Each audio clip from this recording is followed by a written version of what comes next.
Hi, I'm Karen, and this week's devotion is I Love a Parade, a devotion for the week of Palm Sunday. Now, it's odd for me thinking of the Palm Sunday study when we're having to stay at home and practice social distancing. I'm trying to picture the Macy's Thanksgiving Day parade or even the Dragon Con parade with people having to stay at least 6 feet apart. Then I saw a post from some friends who have a daughter in elementary school. The teachers at their school were going to do a car parade for their students over the weekend before they had to start learning from home. The kids were told what time that the parade would be driving through their neighborhood. The teachers wanted to show the kids that they still loved them, even though they can't be together. And the kids reciprocated. They made signs with their teachers' names on them with glitter and hearts.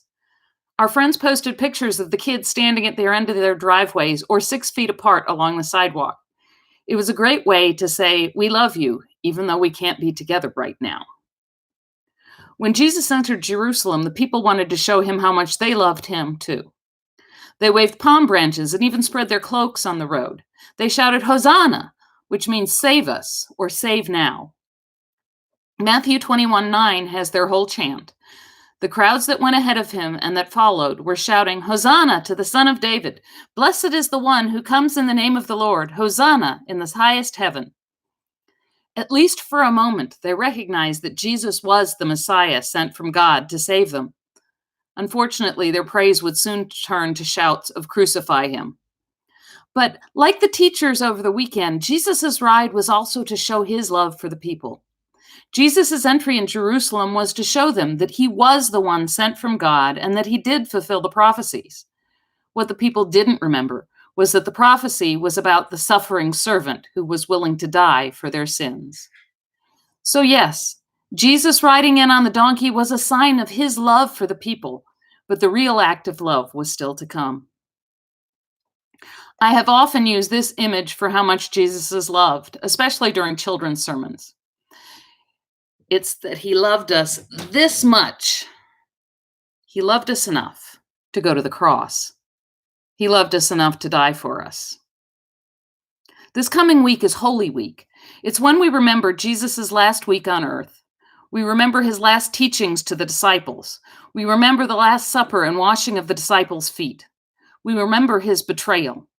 We remember his time of prayer in the garden. We remember his trial and crucifixion. This week isn't all that fun to remember. I don't like to think of all the pain and suffering that Jesus had to go through. But there would not be the joy of Easter without the pain of Holy Week. This year it will be even stranger because we can't meet together to remember. But like the elementary school students, each at the end of their own driveway, we can celebrate together by watching the Maundy Thursday service online. We can read the story for ourselves and remember together, even though we are apart. This year, the Holy Week scriptures for Palm Sunday are Matthew 21, 1 through 11. For the Passion, Matthew 26, 14 through Matthew 27, 66.